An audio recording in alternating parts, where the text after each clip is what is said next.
It's almost coming, just a sec.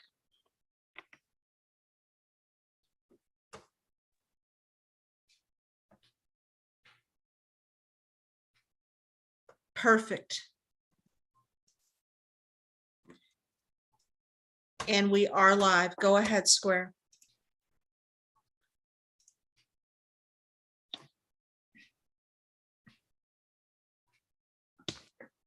And good evening. Thank you, Ms. Van Noy, for getting us set up. Good evening, everyone. Welcome to our Oversight Committee Proposition S. I'm Square Watson, Deputy Superintendent of Operations. And we did just kind of do a round robin, but I would like to kind of introduce our panel, our guests, and everyone on this call. So just briefly, if you could just give your name and who you represent. We'll start with, I'm going to my top left, Mr. Grice.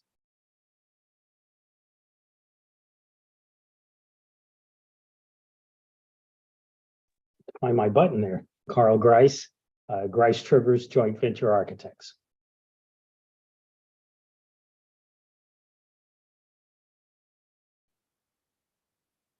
Grice. And next we'll go over to, I see some groups from Corrigan Clark.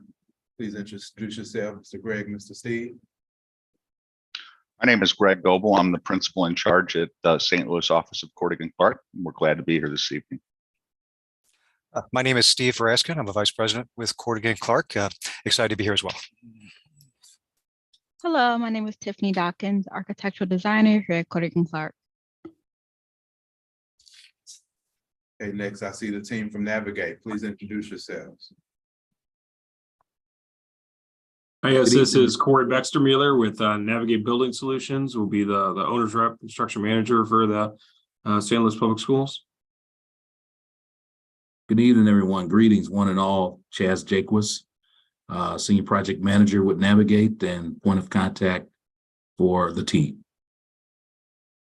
Good evening, all. My name is Marvin Woods. I'm the principal of Project Controls Group, and we are partnered with Navigate on this engagement.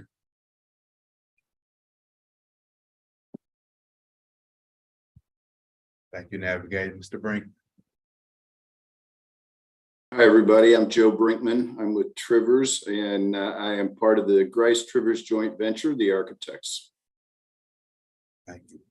So next we'll turn over to our community stakeholders.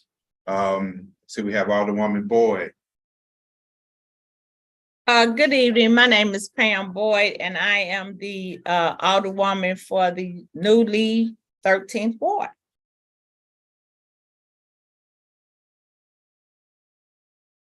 Some of my other guests. We could start with some of our SLPS guests. I want to save our board members for last, with President's Cousins kind of closing us out, Vice President Davis prior to everyone else. SLPS team, would you please introduce yourselves? DeAndre Davis, Director of Safety and Security, St. Louis Public Schools. Good evening, everyone. I'm Gloria Nolan, Parent Liaison in the Chief of Staff's Office, St. Louis Public Schools.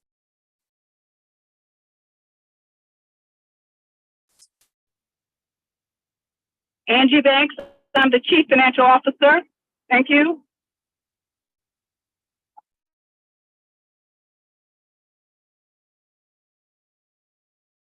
Good evening, everyone. I'm Nicole Williams. I currently serve as the interim superintendent here in the St. Louis Public Schools. Welcome. Hello, everyone. I'm Keisha Scarlett. I'm incoming superintendent, St. Louis Public Schools. Nice to be on here. Thank you.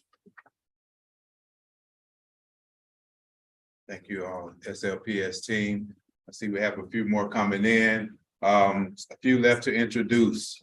So Ms. Houlihan. Hi, I'm Ashley Houlihan. I'm with the Grice Trivers joint venture.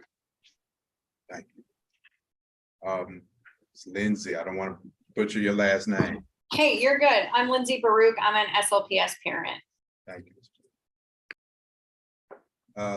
Last but not least, we'd like to hear from our board members, as I see Mr. Cummins is coming on. Board members, please introduce yourself. And before I go to the board members, I'm sorry, Ms. Ms. Rowe Collins. Hello, Dorothy Rhodey Collins, district parent. Okay, board members, it's your turn. I'm Matt Davis. I'm the Vice President of the Board of Education. I wanted to introduce newly appointed Chair of the Budget Committee, and this is a subcommittee of that committee, Miss Emily Hubbard, who's taking over for Miss Sonia as a result of her term ending. Hi, I'm Emily Hubbard, school board member and district parent. I'm excited to be on the budget committee.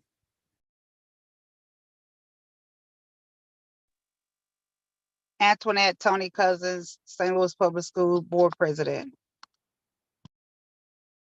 Thank you. Thank you, board members. Thank you all. And last but not least, I see Mr. Cummins in. Mr. Cummins, can you introduce yourself? Hi, my name is Ray. I'm the president of Local 420. Good evening, everybody. Right. Thank you and welcome again. This is our second round of the Oversight Committee to talk about the Prop S bond issue. Today's agenda should be coming up before us, where we're more or less we just did a welcome and an introduction. And what I would like to do with this particular, in this particular session is to introduce some of our team. Our team consists of Navigate, which is our construction manager, Grice Trivers, which will serve as our architectural firm, Cordigan Clark, which will also serve as our architectural firm. And I would like to take this opportunity, as we just did our introductions, to hear a little bit about the companies, to hear a little bit as to why we made the recommendation to the board to move forward under this bond issue. So with no further ado, I will pass it over to Navigate. And Navigate team, if you could, as we go through the slides, just Ms. Van Noy, who's actually controlling the PowerPoints, just cue her as a next and we will proceed. So at this point, I will turn it over to Navigate. So Navigate, please introduce yourselves and tell us a little bit more about you in terms of the services that you all provide and what we look forward to under this bond issue.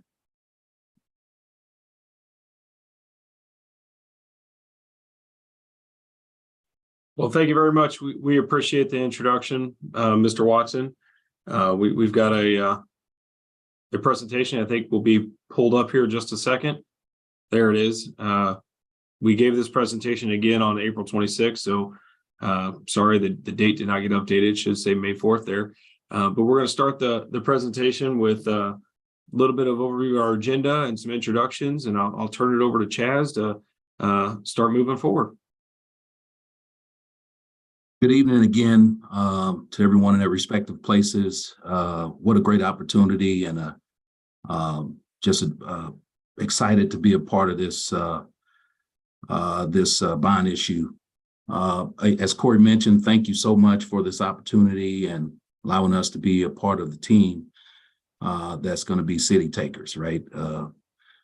Take over the world for SLPS. Today, as we have presented before, we're going to talk about our familiarity and involvement with SLPS. We're going to talk about short-term and long-term opportunities, partnershiping with various local entities such as Harris Stowe State University. And then we'll have Corey to talk about qualifications, both in the CM role as well as K-12. Then we'll talk about complexion and capacity of our team, and then open the floor for Q&A. So again, my name is Chaz Jaquis. I will be the senior project manager and primary point of contact for the Navigate team. And I just happen to be a graduate of SLPS.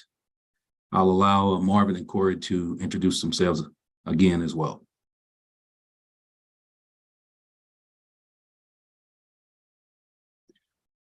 You probably muted, Marvin.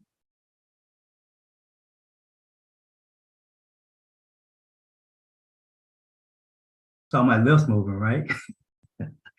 Yes, so as I mentioned before, my name is Marvin Woods. I'm the principal of Project Controls Group. And we're equally excited to be a part of this engagement.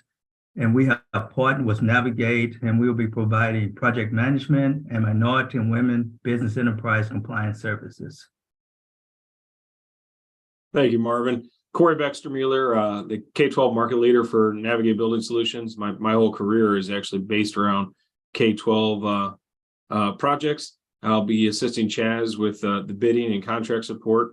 And we do have some additional team members that are not in the presentation, but we'll introduce them a little bit later and show you how this whole team will be filled out to support the St. Louis Public Schools and their bond issue.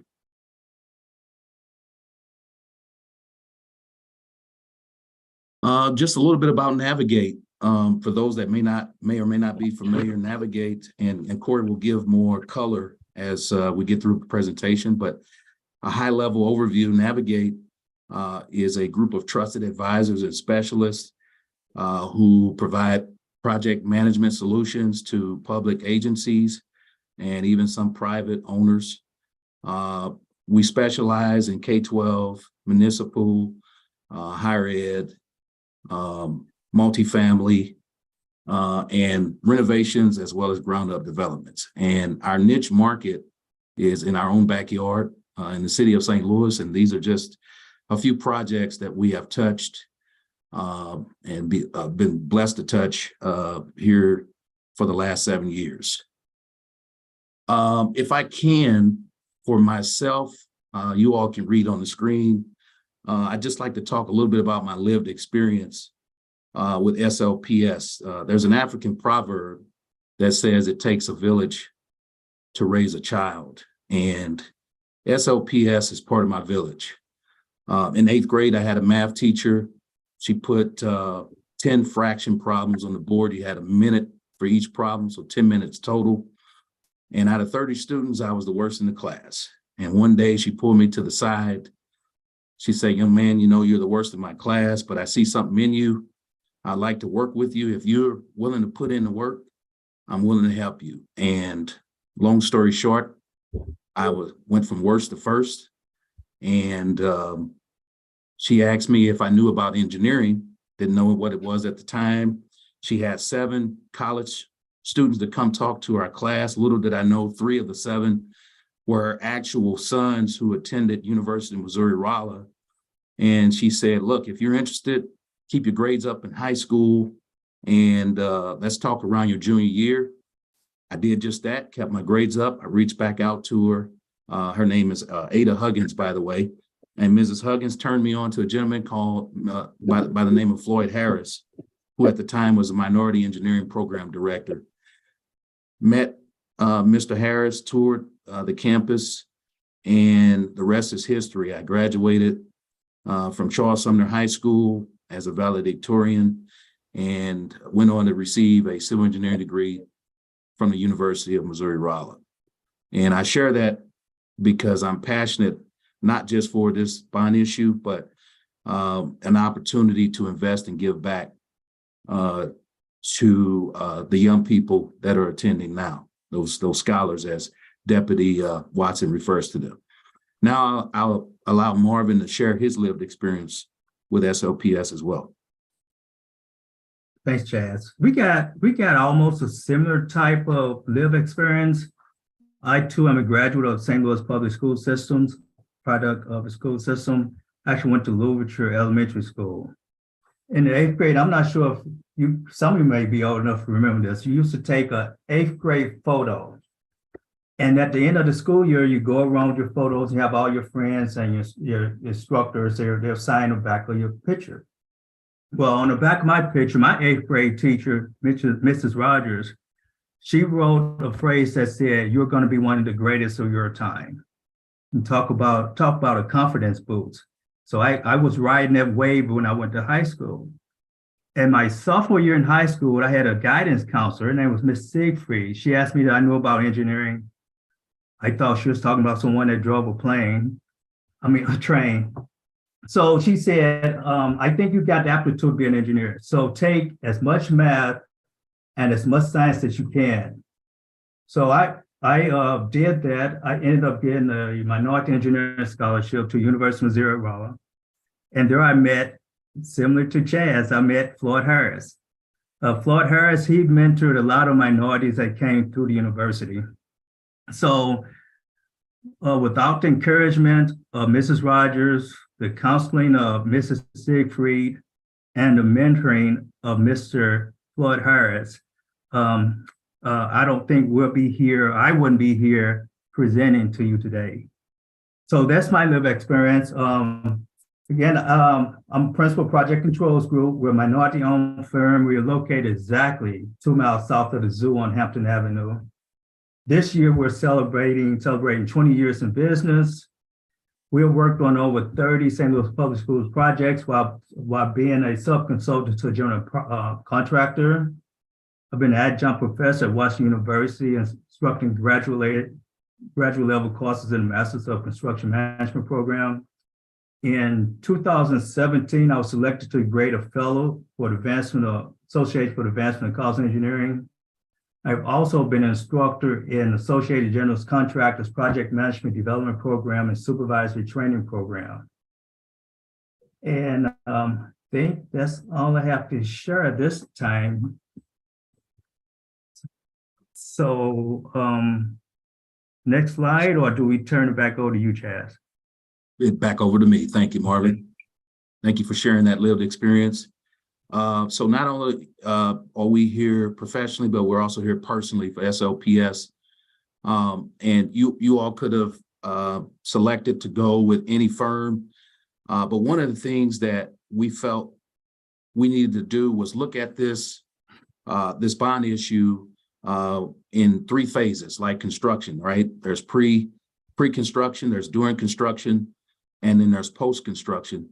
And the ideas that we have, especially Marvin and myself, by these SLPS being a part of our village, is how can we make a difference and an impact, not just with the facilities and the buildings and grounds, but an impact in the lives of the next Chaz's and the next Marvins. And so we had some ideas that we know we can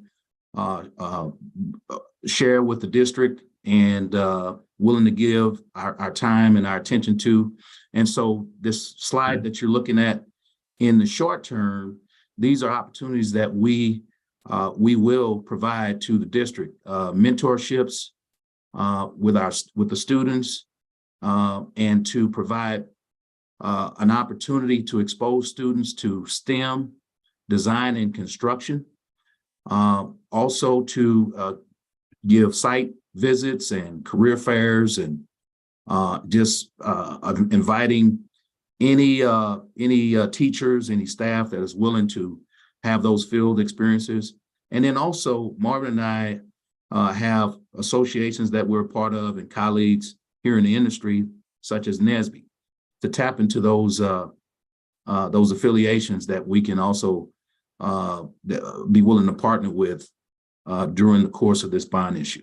So these are the short-term opportunities. The next slide shows our long-term opportunities. What legacy do we want to leave behind after this bond issue?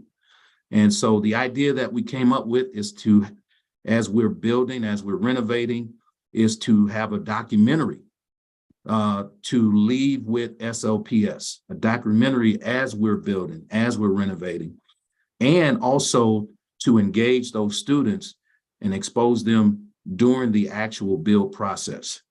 And STEM and AEC is our focus, because just like Ms. Huggins, we want to be the tool to be the next tool for the students as the next Ms. Huggins.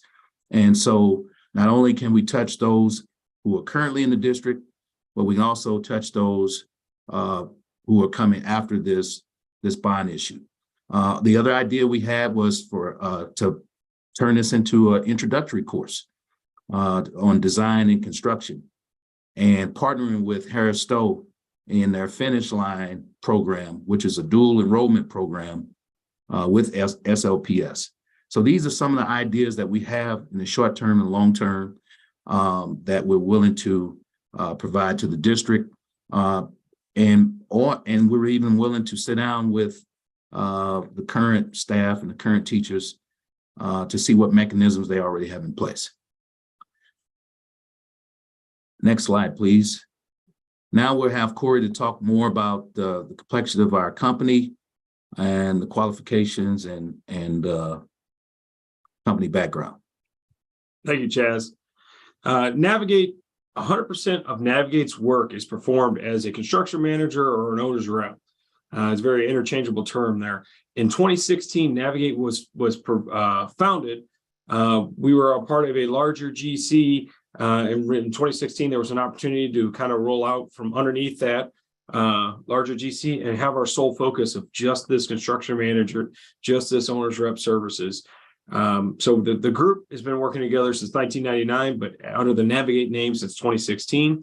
We focus mainly on public school districts, municipalities, city, county, really public agencies. And our process is really just proven itself over the past 7 years and allowed us to really grow into a company that you see before you today. And I think the repetitive business from our clients and the increased growth in these markets is really speaking for itself. If we go to the next slide, we've been able to partner with multiple companies for different needs for each project. But on this project, we're partnering with PCG. And Marvin, if you want to talk a little bit about our collaboration together in the past, how this is not a new venture for Navigate and PCG. Yes, thanks, Corey. We have collaborated with Navigate on several projects. So it's not a team that was put together just to pursue this opportunity. A lot of times when a solicitation comes out and there's a minority component, 25% maybe, you have your prime contractors, they just go out and try to, at that time, identify someone that's certified, either with minority business certification or a women business certification. Well, our team was already made. Again, we collaborated with on Harris Stowe projects, on the Nacru Park Service, Gabriel Arch project, St. Louis Community College project. We've got a new nurse center and health service building that's being constructed, advanced manufacturing building that's being constructed. So we have worked both renovation projects and new construction projects as a member, as a partner with Navigate. So again, it's not something that was put together spur of the moment. We have an excellent relationship, so we don't have to go through that team building phases of forming, storming, performing, and normalizing and all that. We hit the ground running because we are familiar with each firm's organization, each firm's goals, aspirations. So we were a ready-made team. Thank you, Marvin. Another one of our partners we bring on when the time is needed, we work with Pattern Eyes, who's an architectural firm. We've worked on a list of multiple projects there. They have a heavy background in renovations of historic buildings. So they would help us potentially during some constructability reviews and looking at plans just to make sure that we're plugging all the gaps in the scope and really making sure this is a continuous fluid process when we go out to bid and really more streamlined. If we move on to the next slide, kind of a list of our current K-12 clients. We're working with school districts across the state of Missouri. 12 of those districts currently have large programs spread across multiple buildings, multiple sites within their district.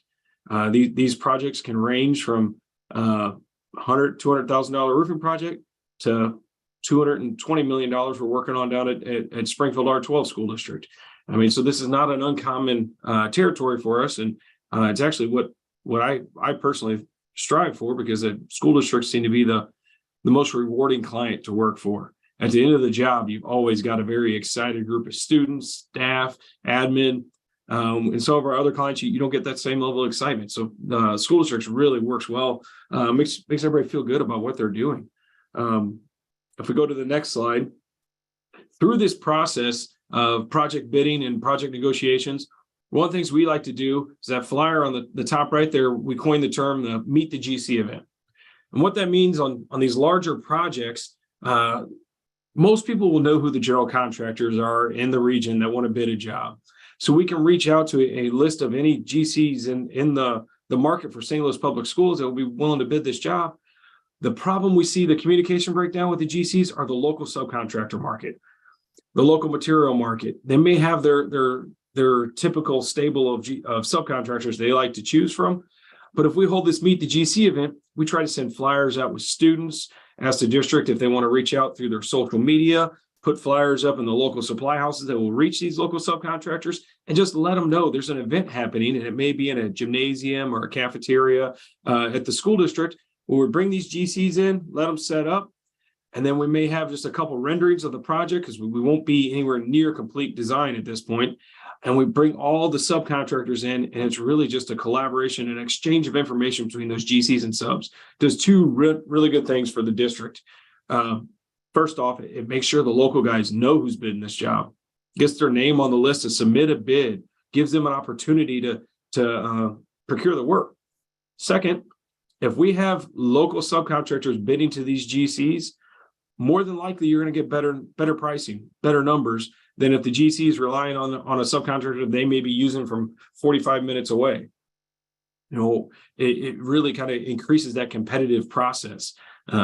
We've done this, and more recently, we did it with Harris-Stowe State University, who had an aspirational goal of 10% of the MBE-WE, and our Vashon renovation was a $3.3 million job. We reached participation of at 40%, so far exceeded the goal, and really shows that it's a successful process.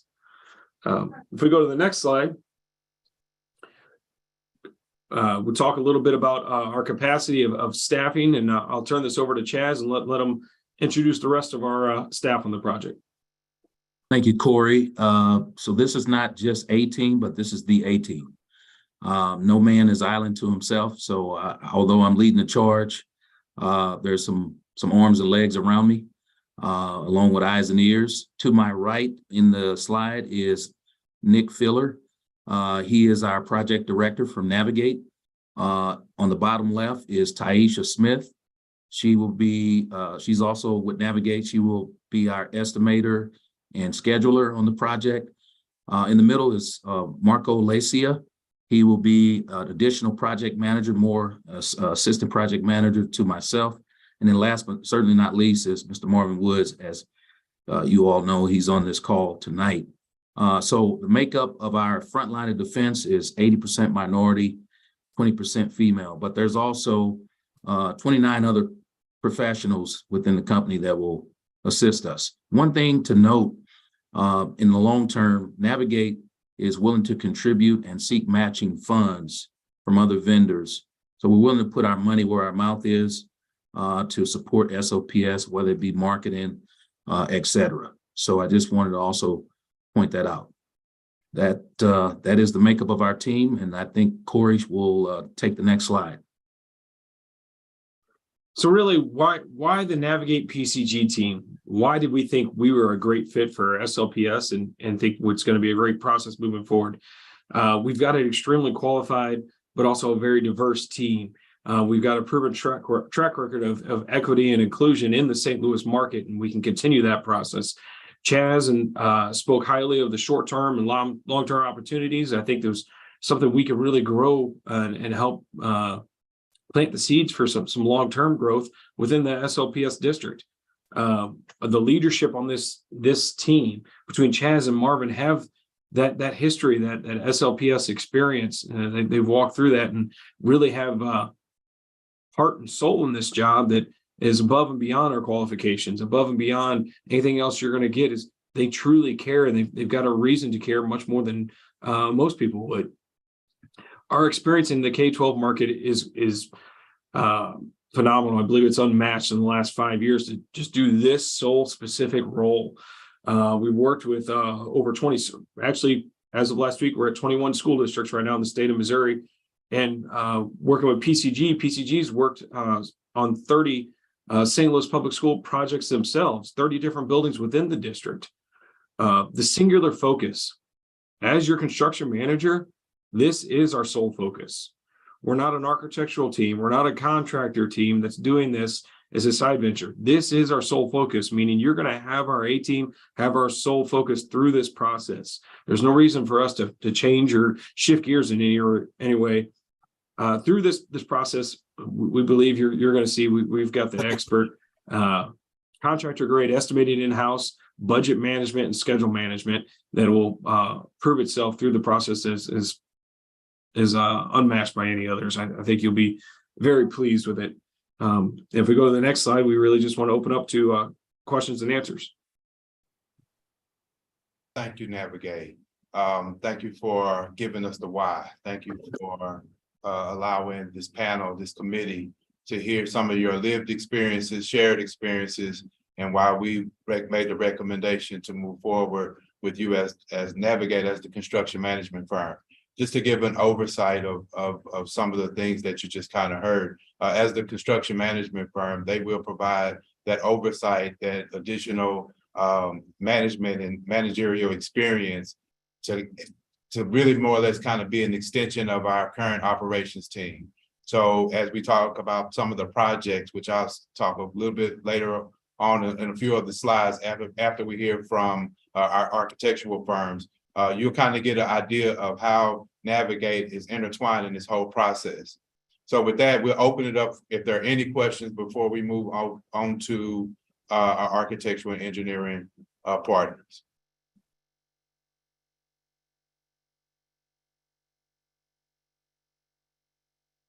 I have a question, and thank you all for the presentation this evening.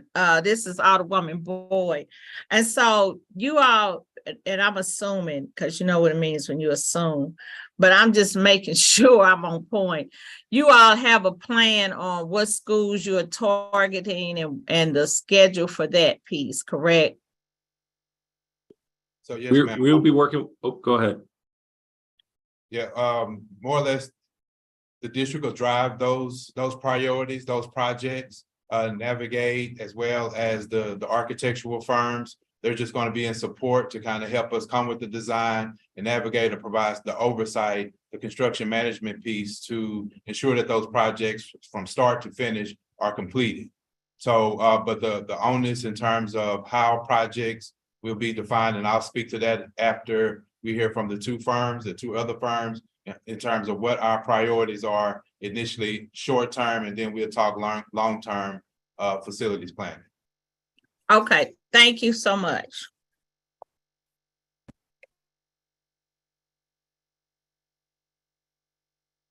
I have a question. Yes, sir, Mr. Carmen. Actually, I have two. One of them relates to prevailing wage, and the other one relates to do you have what percentage of your people that you work with and your vendors are union companies? I can answer that, Deputy Watson. Prevailing wage will be set by the wage order, the most recent adopted wage order, before we have the bid event. So we'll have to wait until we're ready to go out to bid and reach out to the state of Missouri and make sure we got the most up-to-date wage order that sets prevailing wage. Percentage of contractors that are union, without the ability to enact a PLA, it will be up to the general contractors to establish which subcontractors they'll choose and use.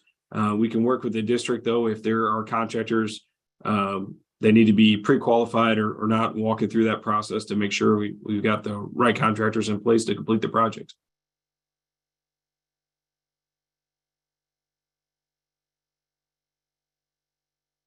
Thank you. Thank you. Ms. Nolan, I see your hand is raised. We can't hear you.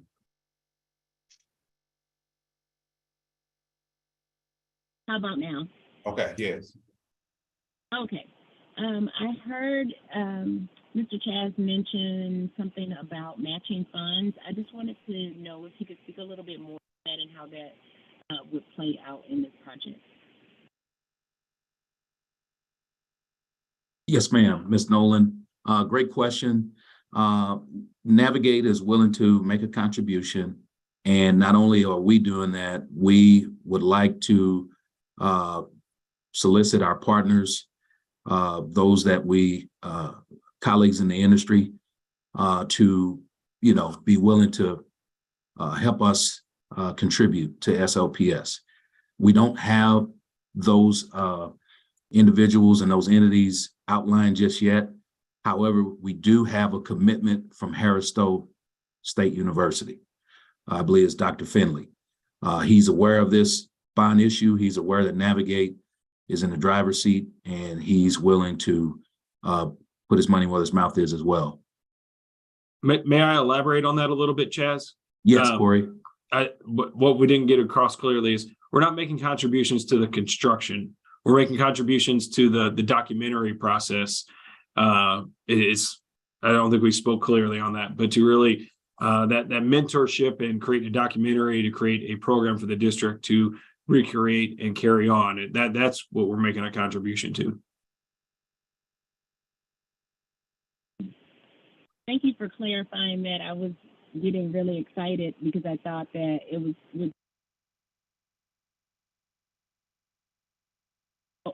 I thought that it would be a contribution over and above what we would receive from the bond issue. So I just wanted to have that clarified. Thank you.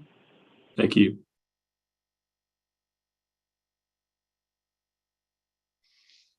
Any other questions before we move on?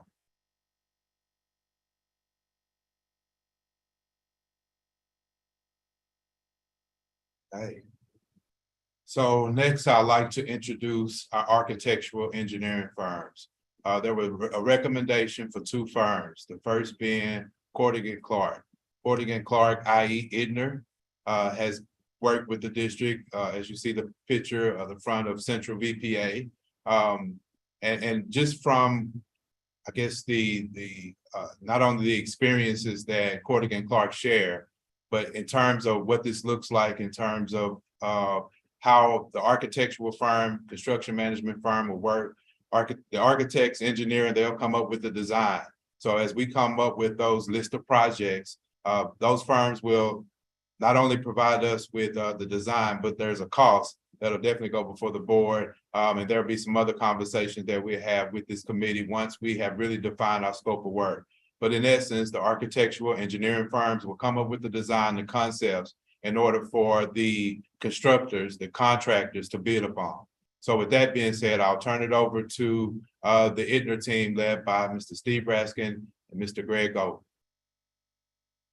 Very pleased to be here with you tonight. We're very much excited to take part in this grand exercise that you're starting out on. And I just want to say a couple things up front. The first is that our name is now Cordigan Clark, but previously it was Idner, and Idner has a long and storied history here in the city of St. Louis and more broadly. I think it's interesting to note that a significant number of the buildings that you currently maintain are originally Idner designs. And the interesting thing about many of those buildings is the community that they're in is often very much attached to those buildings. And as a result, we've been renovating them and bringing them up to speed so they continue to serve the communities that they exist in. And we're looking forward to playing a role with that in your district as well. Next slide, please.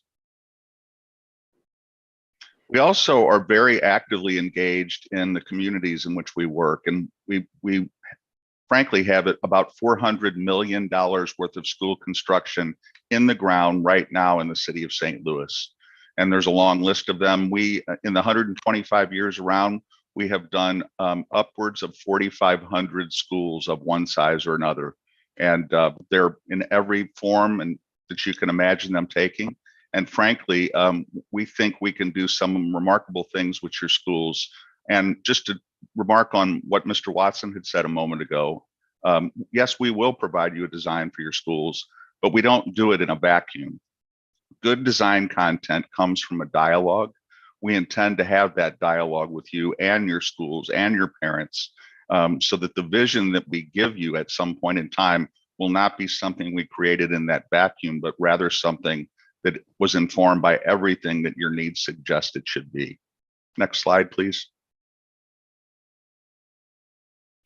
The firm we are part of now is 145 plus engineers, architects, planners, everything that you can imagine that you're going to need moving forward as part of our firm.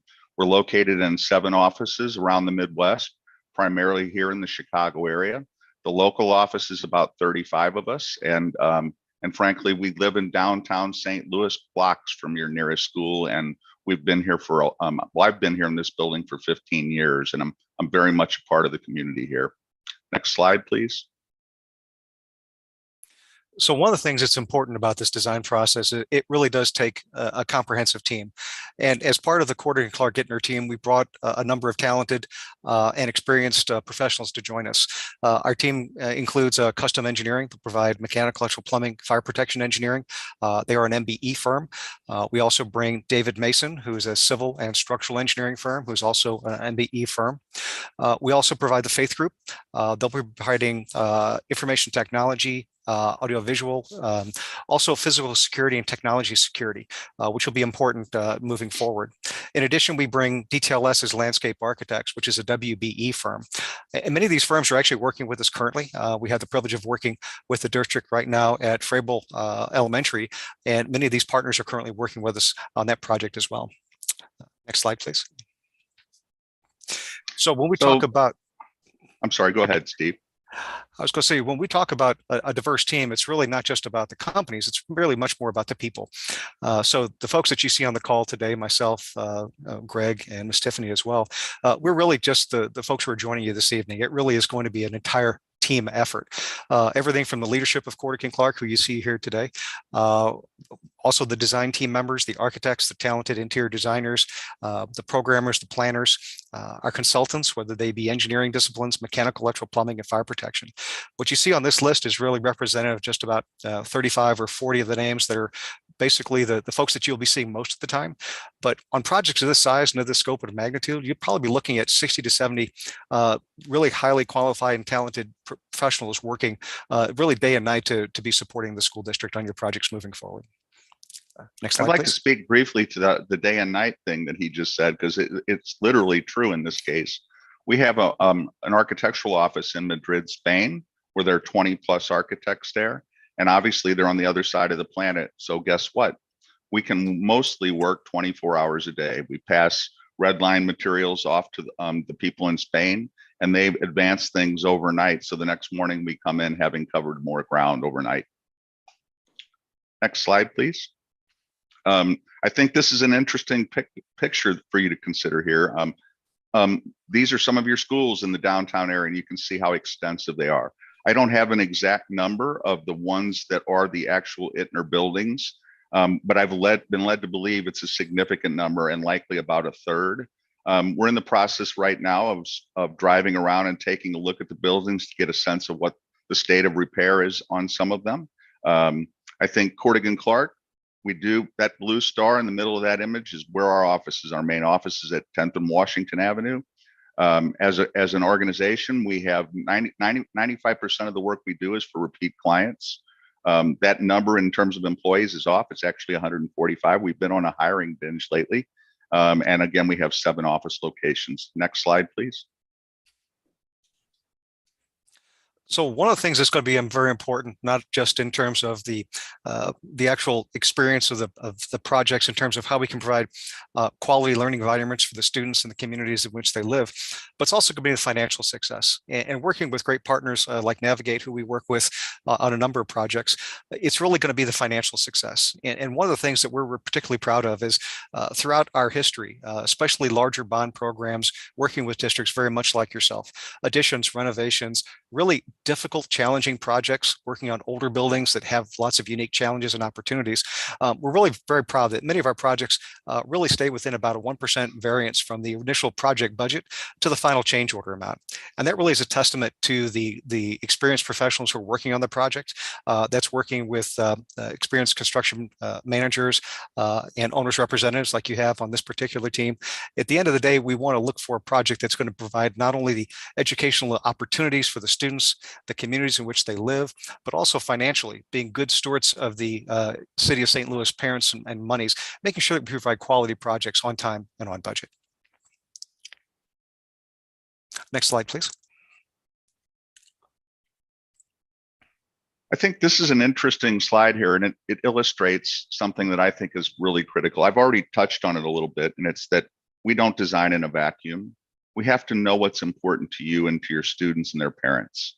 So outreach and public engagement is something we're really strong at.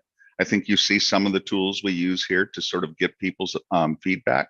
In this case, we're showing children some of the opportunities they have to speak and think and tell us what they'd like to have. And they get to interact physically with it by attaching stickers to the things that resonate with them. And that's just one of many tools we use to get people's input in terms of finding out where we need to go.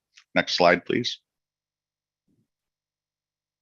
And again, here are those tools being used again. This is in the school district of University City.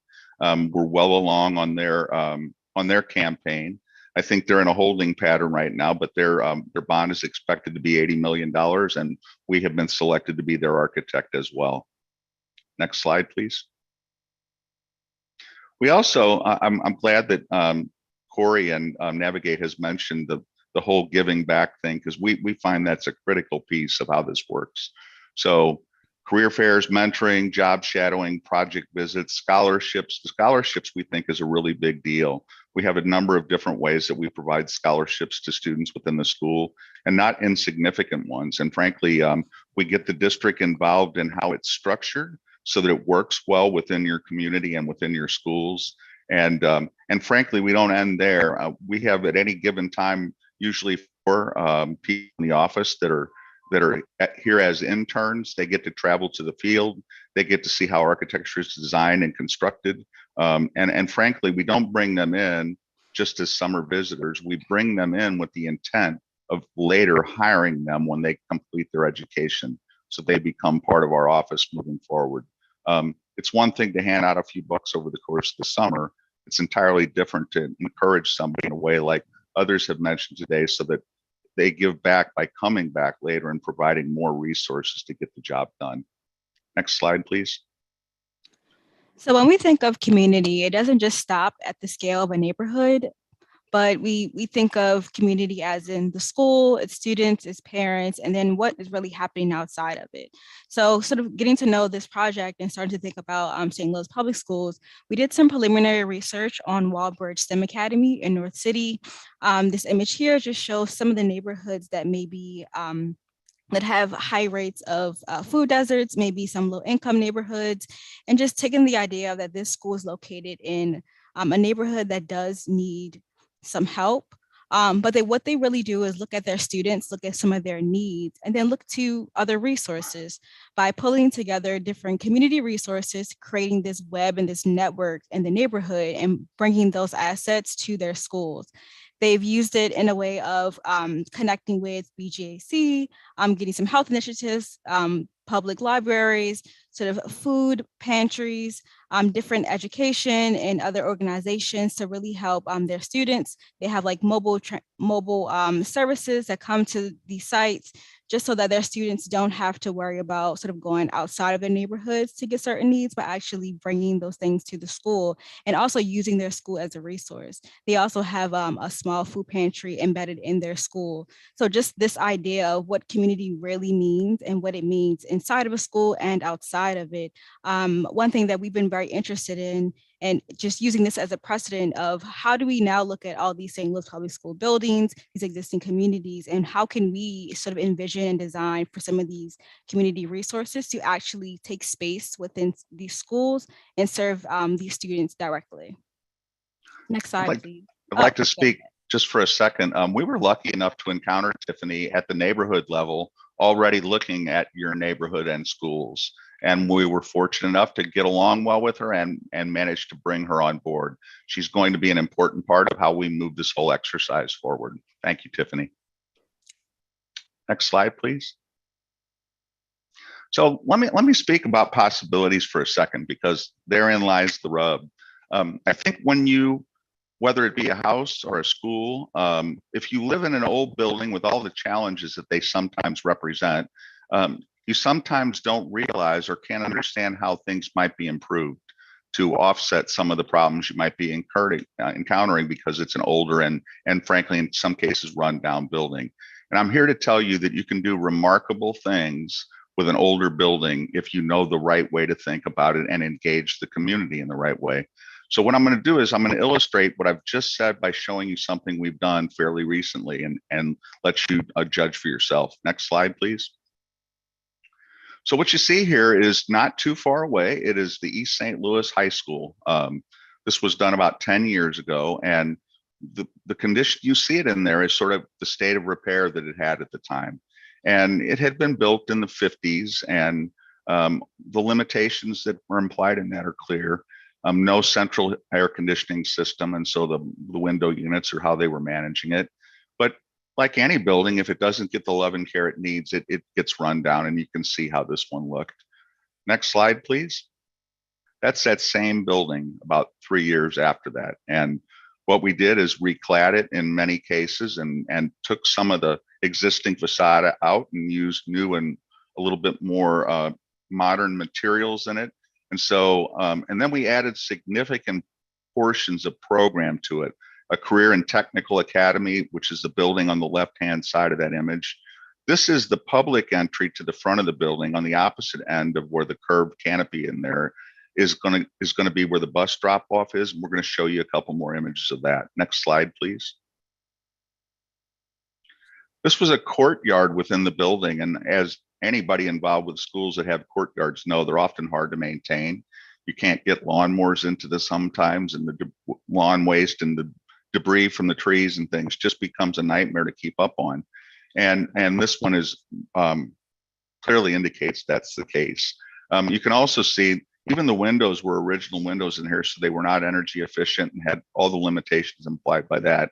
So what we elected to do here was, and this is such a huge undertaking, in this case, we elected to fill in the courtyard. Next slide, please. This is just to the left where the yellow wall is. That was where the courtyard was. So we infilled it. The door that you see in front of you in the distance is the student entry to the school. It's an interesting thing I'd like to talk briefly about because we learned from the superintendent, a very smart woman there. She shared with us that a lot of times friction happens in a school simply because there's not enough generosity for people to be able to avoid each other. And that was kind of funny to hear at first, but when she explained it further, it became very clear that it was a thing. And, you know, if you're having some friction with somebody in a school and you'd want to avoid it, you have to have the space to be able to do it. So it's not clear from this image, but will be from another. There are 7 sets of doors to the bus drop-off area on that side of the building. And there's a canopy and a planting bed in the middle of it that prevents somebody on one side from getting to the other. The intent being to get off the bus, and if you see somebody you're trying to avoid, you simply get on the other side of the canopy and the planting bed. And by doing so, avoid the conflict that you might have had.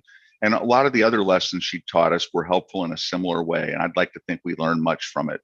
And frankly, I challenge you in looking at this. Most people, I think, look at this, assume this is a higher ed building, a collegiate type building. It's not. It's the East St. Louis High School after we got done with it.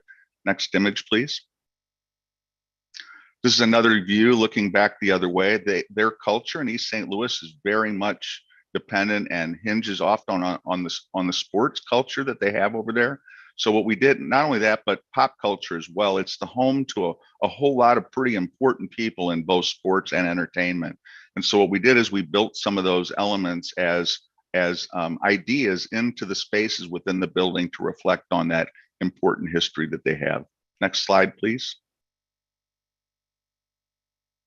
So now we come to your schools, and we got out a little bit ahead of ourselves on this because a lot of times we realize that what has to happen for this process to work well is you have to get people excited. And so in this case, what we've done is started looking at CVPA and what we could do to make it something that people were more comfortable in and could use more safely. Next slide, please.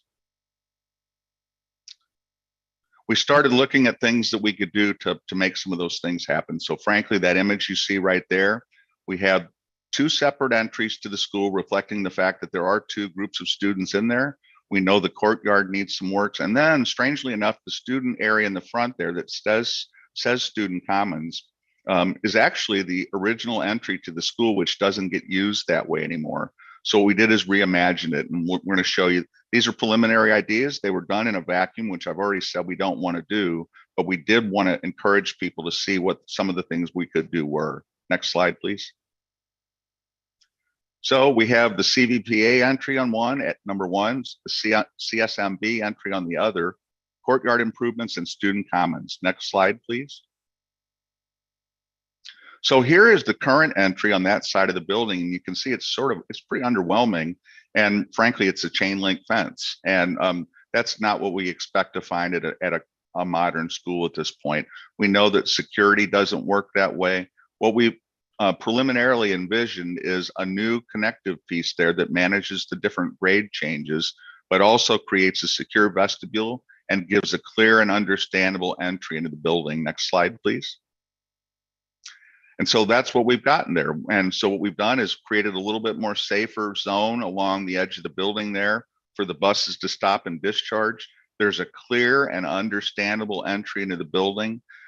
The building is tall enough there that the elevation grade changes that have to happen in order to get people into various parts of the building will now happen indoors rather than in the rain and the snow or poor weather. And it has a clear definition of who that school belongs to in terms of how the naming has been managed. Next slide, please. Just another view of the same thing. There's no doubt in this case about where the entry to the school is. Next slide. Another view of the same thing. Next slide. Here we have the other end of the building, and there's some other dilemmas here that have to be addressed. Primarily all the significant grade changes that happen there. And frankly, there is no way to get somebody off of a bus into the building safely. But it turns out that there's a retaining wall along that edge that was failing and needs to be replaced. And we know that if we replace the retaining wall and move it inboard 30 feet at the same time, we have the space for a bus drop off to work. And so that's what we've done as a preliminary idea. Next slide. So this is a little bit, the angle's a little bit off, but I think it's across the point. Next slide, please, I think is even better. So again, a nice, clear, distinct entry into the building. It's branded in the way it needs to be branded. That was our initial guess. What's not clear from the image, and I don't think we have one that reflects it, is that the bus drop-off point is going to happen closer to our view in this, along the street, but still separated from street traffic.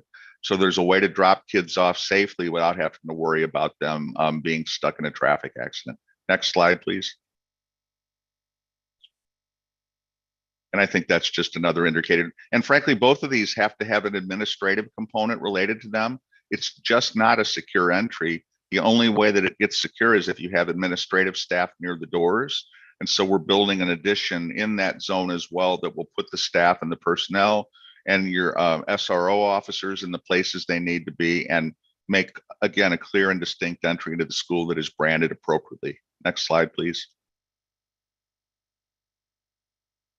This is an interesting challenge because most people that drive by the school that don't know better would assume that this is the entry into the school, and yet it is not.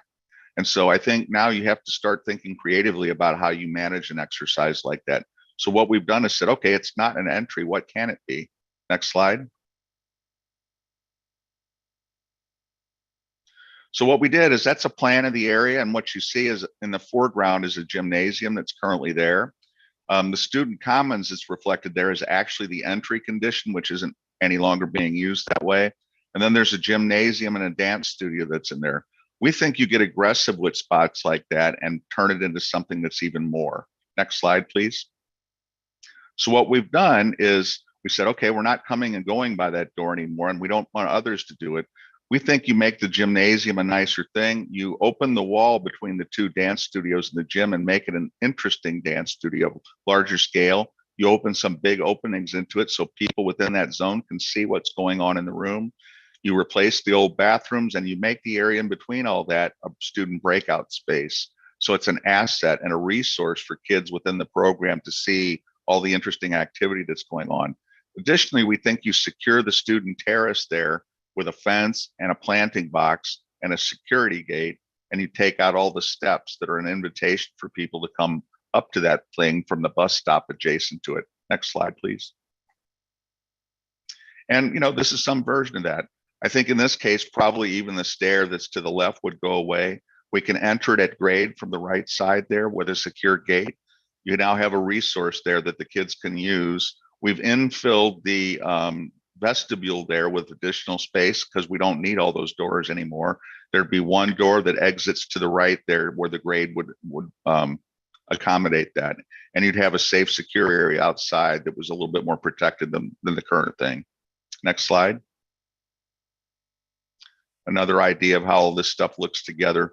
It's amazing what a few street trees and the right kind of paving and a curb and a little bit of thought about how people are coming and going from the building can mean in terms of how the school will be perceived over time. Next slide. So again, at the end of the day, we have done 102 St. Louis Public Schools project over the years. I've been here for 15 years. We've done some during that time. Frankly, we have all the drawings of the buildings that we're often going to look at for you are in a shelf in the back of my office. And it's a big shelf and a big room because there's a lot of them. Next slide. We're dedicated to the diversity, equity, and inclusion that your schools are based and founded upon. We live that way. We breathe it. We're going to give back. And we're looking forward to talking to you about what your needs are and finding a way to realize them. Next slide. We are going to tailor our approach to meet your needs. We've been blessed to hear that we're going to be involved in a number of other projects within the district, and we intend to invest heavily in terms of resources and skills to make sure that you're successful at every level of what you're trying to do. Next slide, please. 55 local staff members here to devote to your project. You're going to get your needs met. Next slide. Do you have questions that we can answer for you? Thanks again, Idner team. And again, you just kind of got a real brief idea of what the design, what this looks like in terms of giving us a conceptual idea of what some of our facilities, and as I pass it over to Mr. Grice and his team led with Trivers, this is just to kind of give you an overview of these firms and why we chose to move forward. So definitely want to thank Mr. Raskin, Mr. Goebel, and last but not least, Ms. Dawkins for all of your due diligence, in particular to Central VPA. I see there is a question in the chat in terms of what does diversity exclusion look like? Was it inclusion that you were asking or exclusion? Let's go with inclusion, Greg. Well, I think to us, it's clear. The more diverse the group of people you have involved in any undertaking, the more viewpoints and ideas get brought into the conversation. And, everybody has their own experience of life. I think some of the team that are on the Navigate team that have talked about some of their backstory, I think we have similar backstories with us. And it's amazing how if you encounter something at the right point in your development, it often doesn't have to be very much to steer you onto a much better path than you might have. And that happened a number of times in my case. One of them was the choice to join the Marine Corps for various reasons. And I think the Marine Corps fixed me in a number of ways that made me a better person. And frankly, the people I met in the Marine Corps, the U.S. military, frankly, is one of the most diverse places around. And I found there that I don't care what color your skin is or what your ethnicity is. If you're good and you work hard, that's what really counts. And we engage that notion in everything we do within our office and our organization. If I could just add. Sorry, go ahead, Steve. If I could just add to that a little bit, when we talk about diversity, equity, inclusion, we're not just talking about ourselves as professionals. We're also talking about that next generation of professionals and what we can give back to the communities. We've really had the great fortune over our 124-year history of serving with many schools, St. Louis Public Schools, of course, among them. But we have in place programs that we've used for both Chicago Public Schools as well as Aurora or East University School District. And really, we have programs where we provide scholarship opportunities. they're all tailored to individual districts for individual needs. And we provide both opportunities, both working in the office, working in the field, but also cash opportunities so that we can provide opportunities for students to actually go to college where maybe they didn't have that opportunity to do so ahead of time. So this is a chance to kind of give back to the community, to start to bring young professionals, diverse and equitable professionals into the industry, and really create that next generation of people that can help and participate and be part of our communities moving forward. Steve, there's another question I'd like to respond to. The question was regarding, there was a bunch of glass and some of the things we've shown you. And the question was, will that be bulletproof glass? And in short, the answer is no. Bulletproof glass is incredibly expensive, and it's disproportionate to what you're trying to do in terms of how you would spend money. What we do is make sensible decisions about where the glass is used, and then we put a film onto the glass. What happens is the film doesn't stop a bullet, but it stops the glass from failing out of the frame. So it gets caulked into the window frame, and that means that if somebody similar to what had happened breaks the glass by shooting it and breaking it with a rifle or whatever, the glass won't fall out of the frame. It stays in place, so they can't gain access to the building. Then what we do is each of those places where there is an entry into the building will have a secured vestibule that will allow you to stop somebody once they've come in one door to make sure they are who they say they are before you admit them more broadly into the building. And there are a number of other things that obviously what we want to do is make your school safe and secure without turning it into a fortress, because nobody wants to go to school in a fortress. It's important. Square, are you able to see Miss Lindsay's question? Yes, one other question is, given your approximate 1% of staying on budget within your proposal amount, how can you guarantee that price given continually rising sources and construction costs? Well, I think partly we can do that because we're going to work together as a team with the folks from Navigate. We're going to scrutinize every decision we make as we move forward about costs. And, frankly, you have to reassess almost daily at this point what materials you're going to choose to use on a building, because the price of steel, for example, fluctuates quite a bit. Within the last couple of weeks, about 12%. And so there can be choices made here where one day you might have said that a steel frame was the right thing to do. The next day, maybe masonry makes more sense. And frankly, then you have to determine whether you have enough masons in the town in order to get the work done. So I think that's what the value of having a partnership like the ones that you put together here means, that we have team players that are looking at the choices being made as they're being made. And frankly, we have a construction group of our own based in the Chicago area. So we're going to have other people looking at trends in what's going on right now in terms of materiality and the way to construct things. So you're going to have a lot of eyes on that question. At the end of the day, the team will allow us to stay closer to your budget. Thank you for that. Any other questions? Ms. Nolan. Oh, can you hear me? Yes. Is this better than the last time? Okay, I got out of my headphones. I just wanted to say that the renderings were very beautiful and actually got me really excited about what's to come. And so thank you for sharing those with us tonight. I did have a question about, I know that it might take a length of time.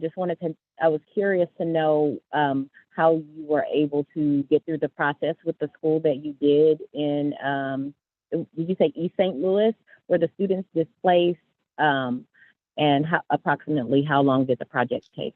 That's a great question. No, we didn't displace them. And I'm going to say a little bit and let Steve speak to it a bit, because he was the project manager on that job. We never shut any part of that building down except the segments we were working on at any given time. So the school was open and operational.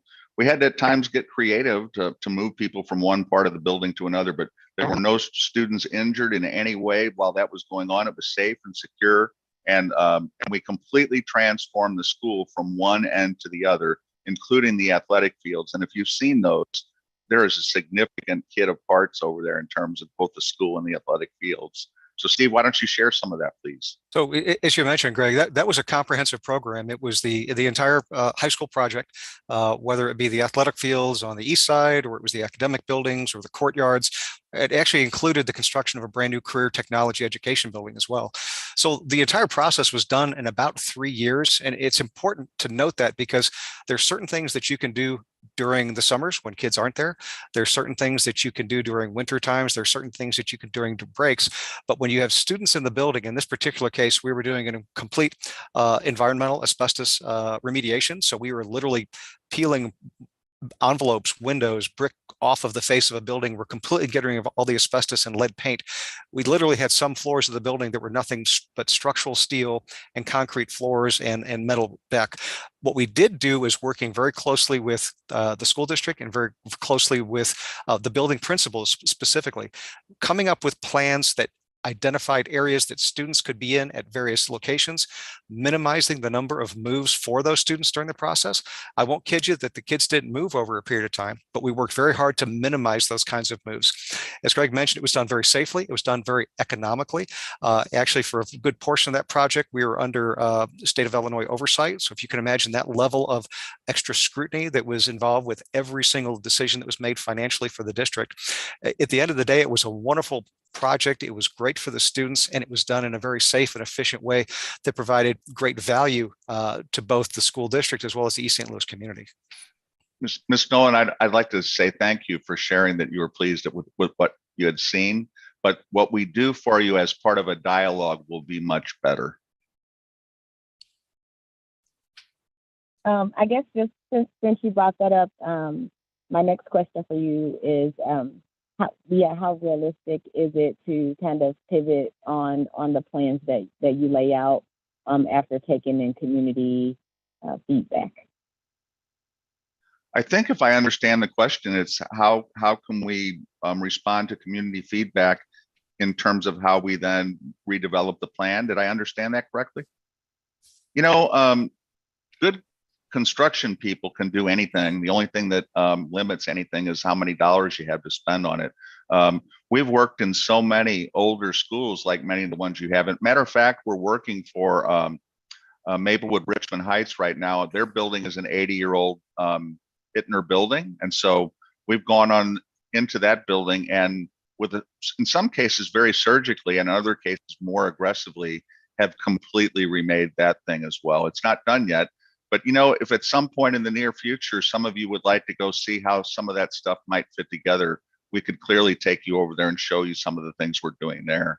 They will have many of the same challenges that you're going to have, and you'll get to see how some of those things are solved. And actually, I would also share that we're currently working with you all over at Froebel Elementary. And, Tiffany has been working on that project, quite frankly, from its original grant inception before it even became a real project. So really, it's that process of developing the project, identifying funding, working with the community stakeholders, working the administration, the faculty and the staff, going out and meeting on site with the students, getting that design team in place, going out there and having design charrettes with the kids. Actually, you saw one of those images where the kids were out there and they looked at the designs and they put stickers on things that they liked and things that they didn't like. It was it was a community event. It was an opportunity to get the students and all the stakeholders excited about the project. It really is an entire team building exercise. It takes an entire community to design and implement these types of programs. We really look forward to engaging with the local stakeholders, the teachers, the parents, the community members, the district, as well as all our the design partners on the team call this evening to really kind of work through some of those challenges. Thank you both. Thank you. Any other questions? Okay, and last but not least, I'm going to turn it over to Bryce Trivers. Definitely want to thank again Ms. Dawkins, Mr. Raskin, Mr. Goebel, for representing Hittner. Again, as you kind of heard, some of the work that we're currently working in the capacity of Froebel, and some of the designs that we've just kind of been engaged with in regards to the Central CSMB complex. Now I'm turning it over to Mr. Grice and Trivers, a joint venture. Just a little background, Grice Trivers were a part of the last bond issue back in 2009, 2010. And just most recently, we worked with Grice for the athletic field upgrades over at Gateway STEM. Grice has worked on a number of our buildings, and with no further ado, Mr. Grice and Trivers, I will turn it over to you for just to kind of give us an overview of your company, and just kind of give us some detail in the work that you guys have done over the past few years. Thank you, Mr. Watson. We really appreciate the opportunity. I have Joe Brinkman with me and also Ashley Houlihan. Craig Nashville could not make it tonight, but he's certainly part of our team. Next slide. Just to give you a little history about Grice Trivers, our joint venture was actually formed in 2010. Trivers was formed in 1975, and Grice Group Architects was formed in 1984 as a result of ongoing work that both firms were involved in, sometimes competing with each other, sometimes joining with each other. We formed the joint venture. So you could see that our IDIQ experience runs a full gamut of different types of owners, all the way from the Lambert International Airport.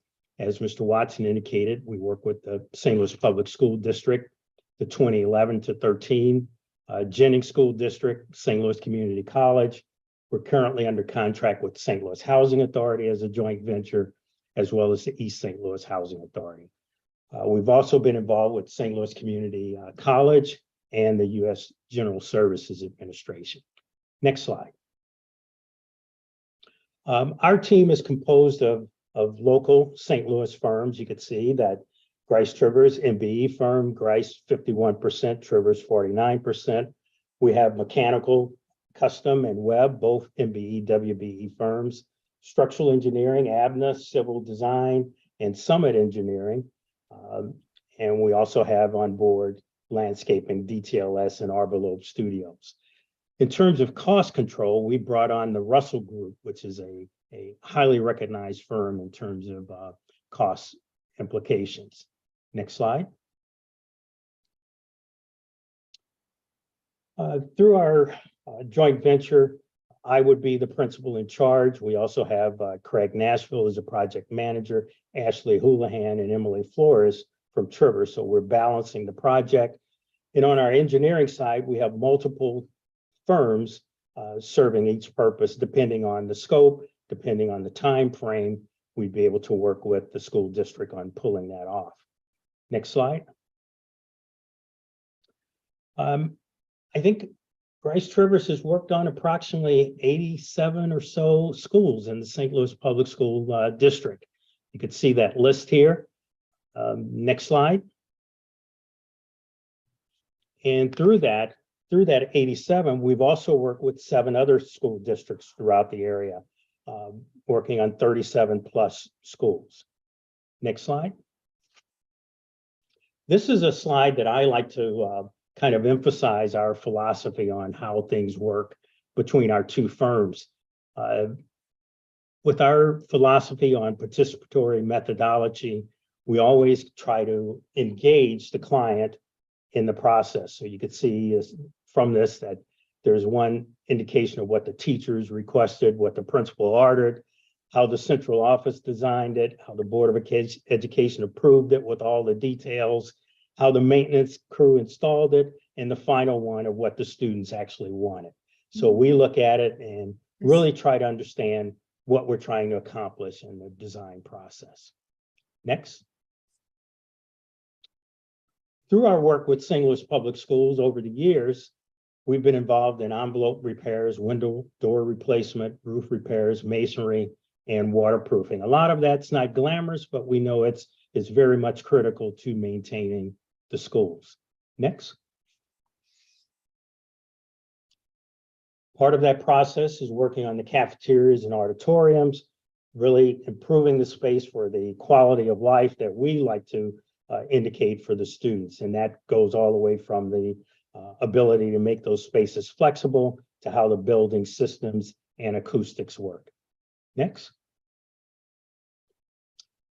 Part of that is working on science labs. You could see one of the science labs that we were involved in, and also trying to take those activities not only inside the building, but outdoor spaces and interactive spaces as well.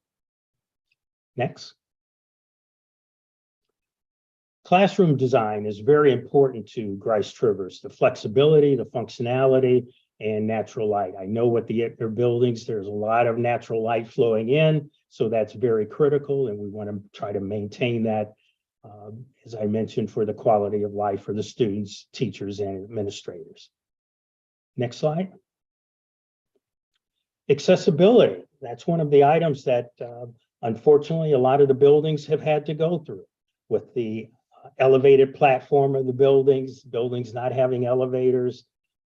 We've been working with the district on achieving that. We have a very good relationship with the city of St. Louis and David Newberger and the accessibility office of the disabled in terms of what's permitted, what's not permitted, and trying to achieve a balance on how to make these schools work. Next slide. Also along the lines of accessibility, restroom upgrades, trying to modify the existing restrooms. You could see in the upper left, the bank of restrooms that existed where the children come in and kind of circulate through the space. And then we've revised those layouts to make it a much more appealing restroom, increasing the number of fixtures, trying to make those spaces more amenable to maintenance and the cleaning process that facilities has to go through. Next slide. These are before and after shots of the process that we worked on a number of schools. And we're going to go into some of the other projects. Next slide. Hawthorne Leadership School for Girls. This is a charter school that we were involved in, the renovation of existing building that was formerly a St. Louis Public Schools. Next. Gateway STEM, as Mr. Watson indicated, we were the architects under the last bond issue. And I think we finished this right before COVID hit. So we didn't get a chance to really see how the students enjoyed the space after it was completed. But as I understand it, is being very, very much appreciated at this time. Next. I'm going to let Joe talk about Flant's Early Learning Center, if we can get Joe to chime in here. Thanks, Carl. So the Flant's Early Childhood Center was built. It's in the Murphy Park area, if you're familiar with where that is. And it was done with McCormick Barron as a developer.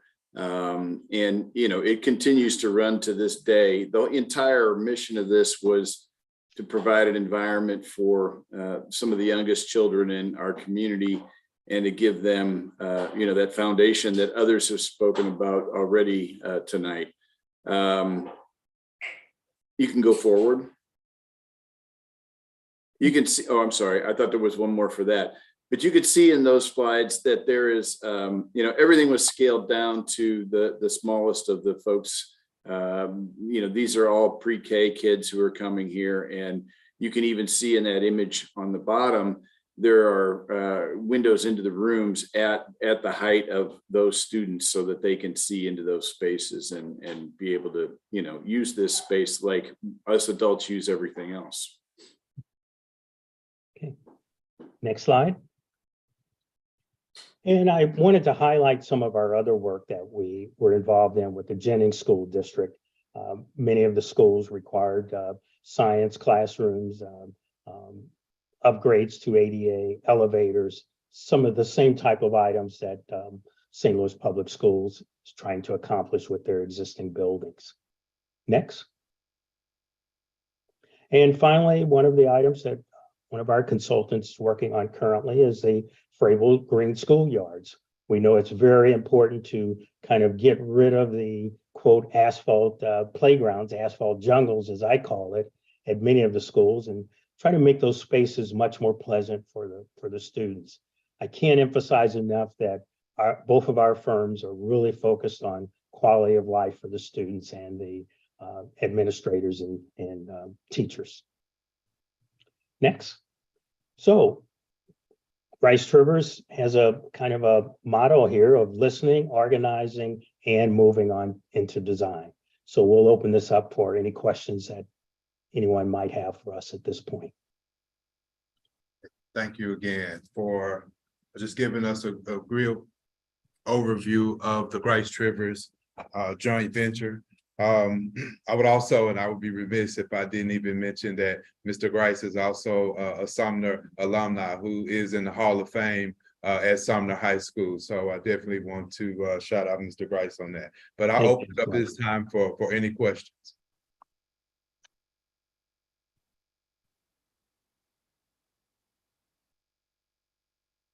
Well, I don't know if that's good or bad, Mr. Watson. No questions. I think we have one, Ms. Cousins. I actually have a question.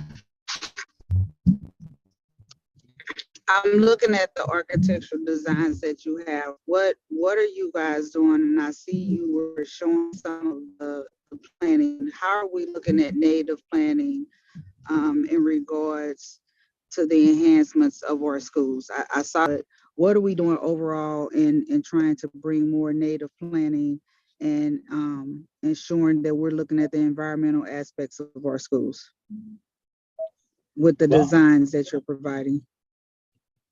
Grice Trivers, both of our firms have LEED accredited professionals, so we really emphasize the sustainability and trying to make all of the facilities more economical in terms of operation for the district.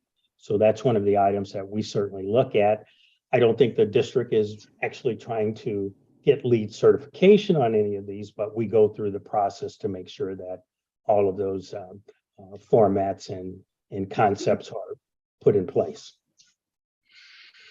Yeah, I know we're not looking for like the certification in that aspect. I think I'm more so on given the nature of where our buildings are and the level of what we're trying to do. I just want to make sure when we're looking at the architectural designs that we're more so focusing on the native, like the planting, the cosmetic aspects, making it or providing it more of a welcoming environment. I did see some of the designs in regards to Central VPA, but I just want to make sure that we're looking in that direction as well with all of what we're trying to do with the Prop S dollars.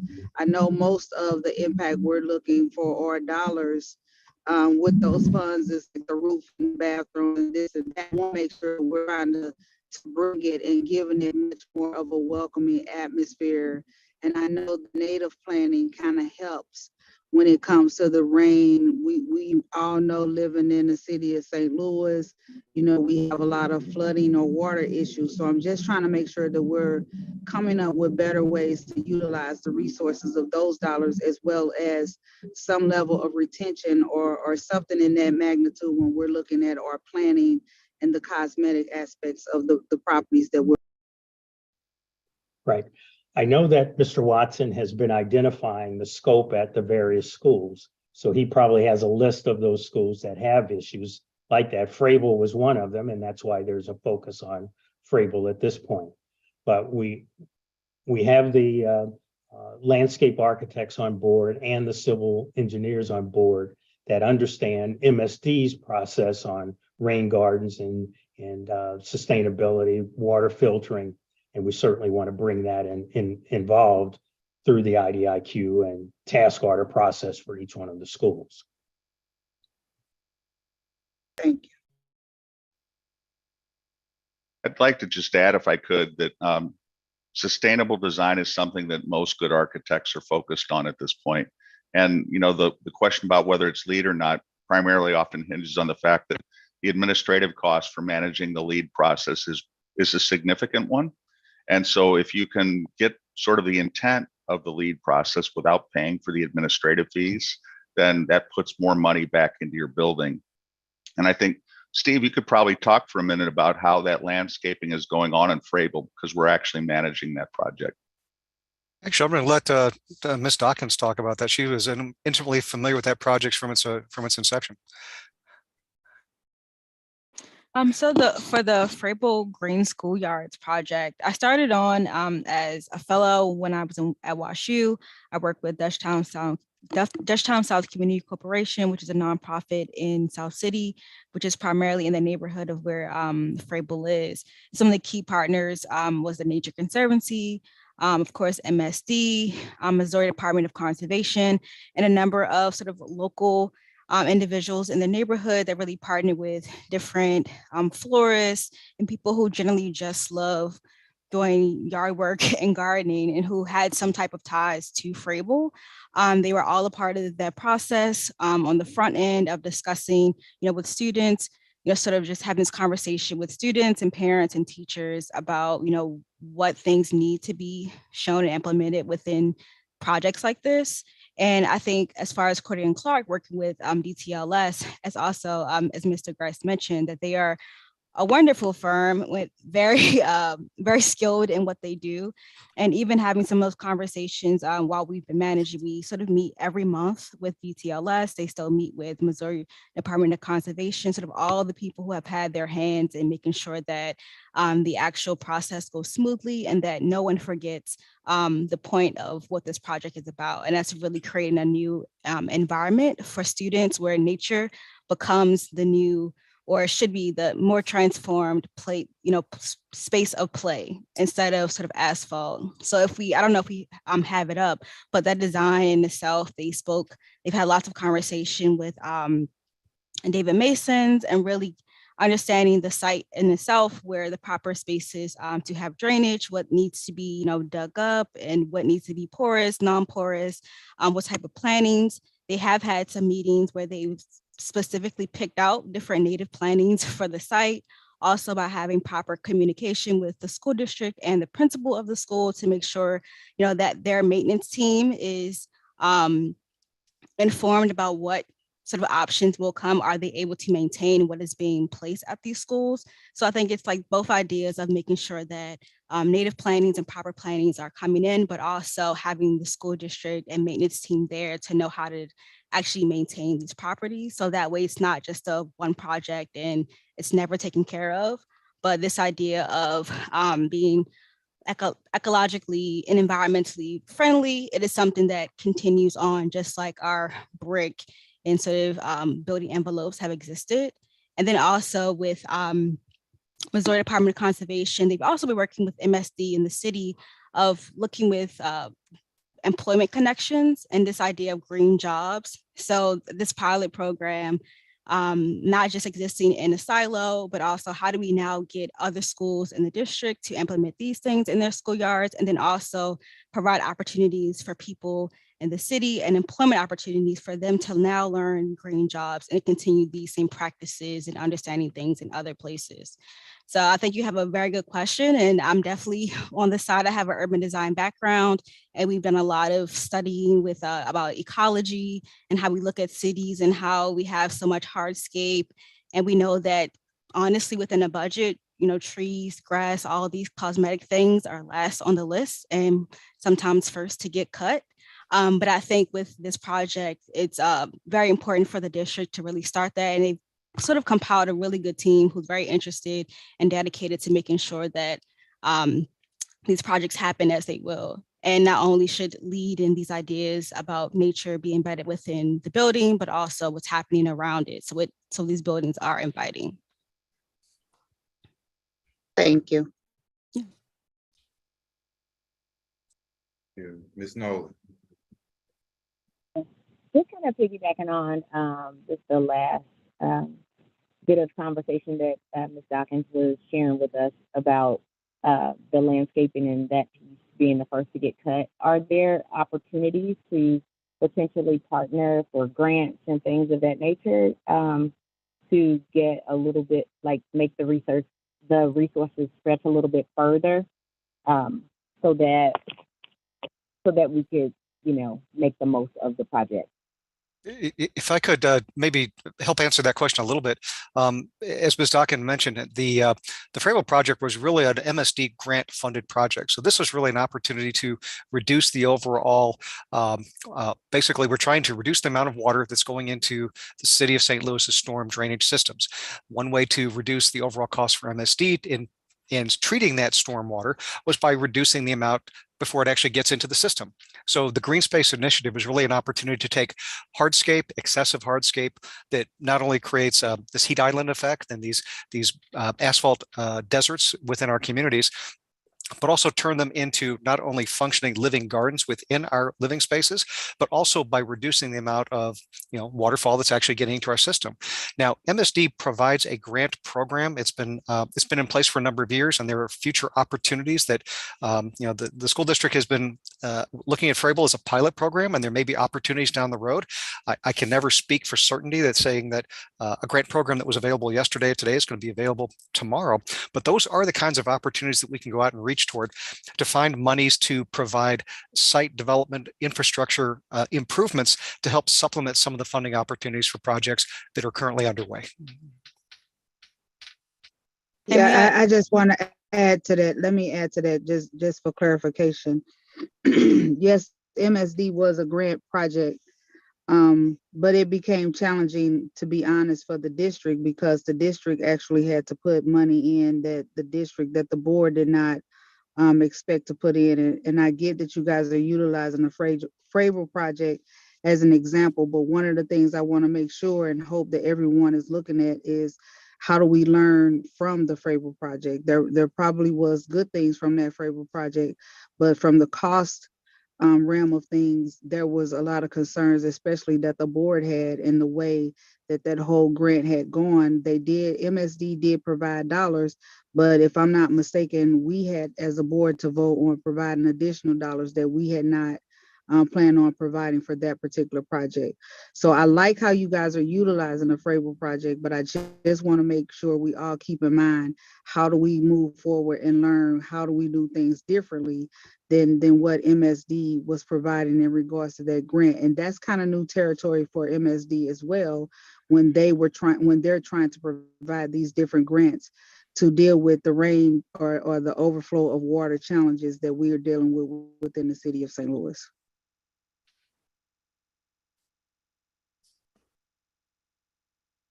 I'd like to add something to this if I could. You're not limited to just stay with MSD. There are a number of organizations within the city of St. Louis that are looking forward to you being successful in what it is you're doing across the scope of the district. And it occurs to me that I can't believe that the Missouri Botanical Garden wouldn't want to be involved in some capacity in the things that you're doing. Everybody's looking for a way to help right now. Everybody wants the transformation for the St. Louis public schools that I think we're all working towards. And I think we just need to be creative about the outreach and who we talk to about what they can do for us.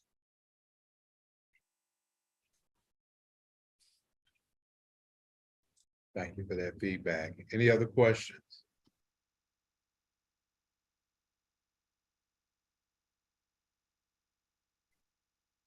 Okay, so you can go back to the slideshow. So as we prepare to wrap up, I think what everyone heard at this point in time is a very intentional and deliberate process to, as the header reads, rebuilding St. Louis public schools. So as you kind of heard the outline, some of as what we call in phase one projects that we're really kind of getting engaged with both the architectural firms as well as the construction management firm, is we're looking at the outdoor learning spaces.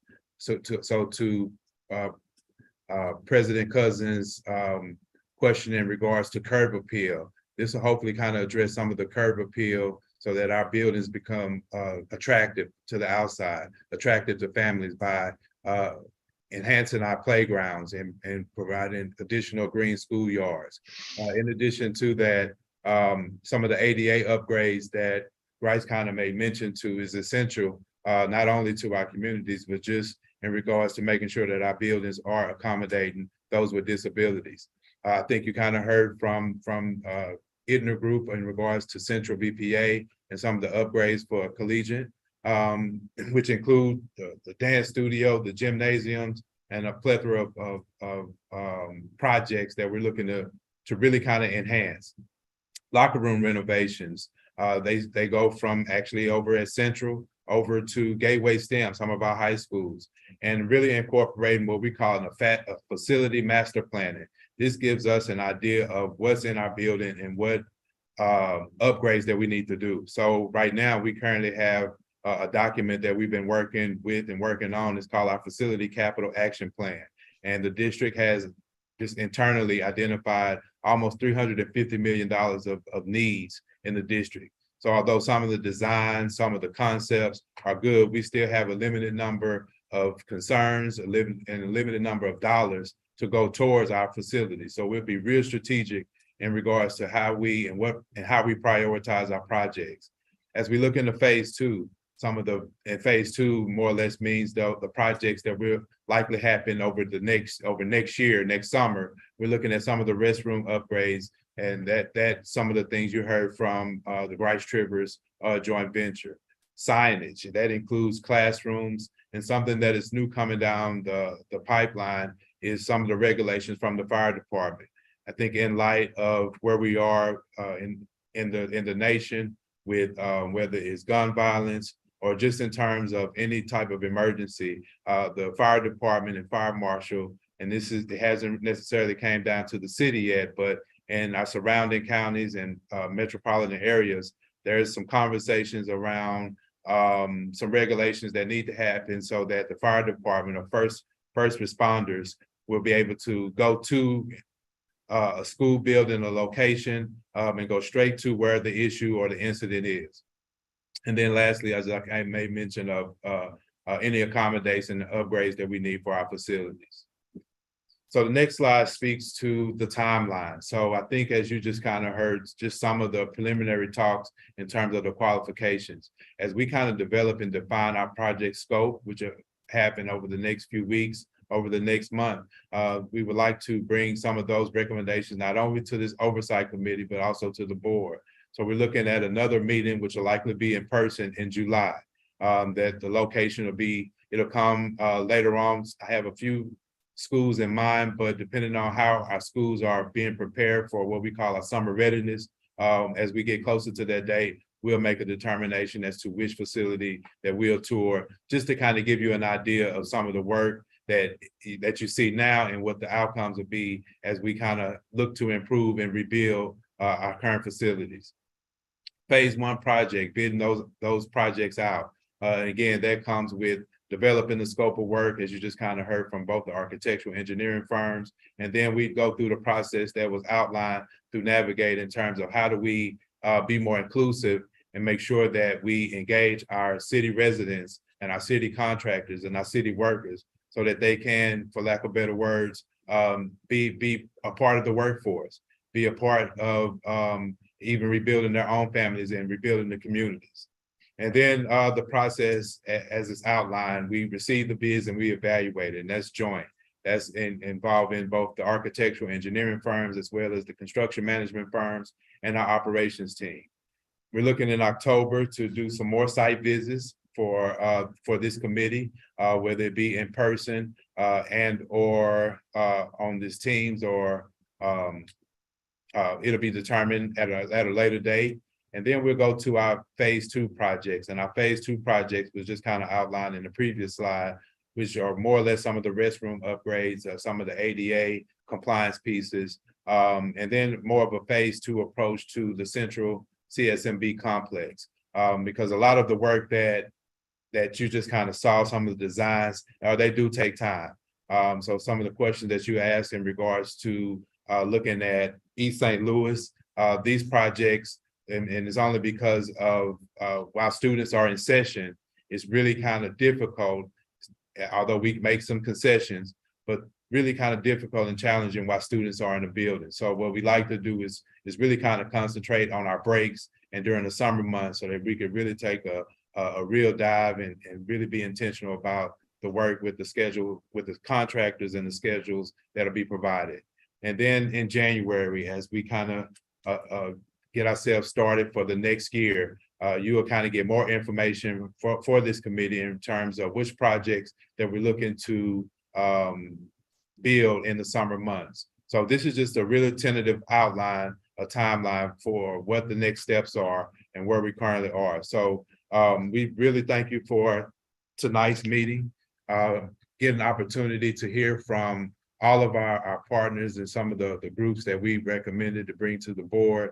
We're really looking forward to as the title reads, rebuilding our schools in a strategic way. So at this point in time, I open it up for any questions from this committee.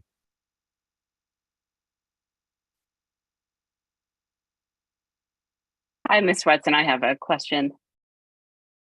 Yes, Mr. Carly. So first, I just wanted to thank everyone that presented tonight and showed us just the vast possibility of what is able to, the beauty that we can have out of our schools, and just how far we can really dream, and just thinking about all of those possibilities is really exciting.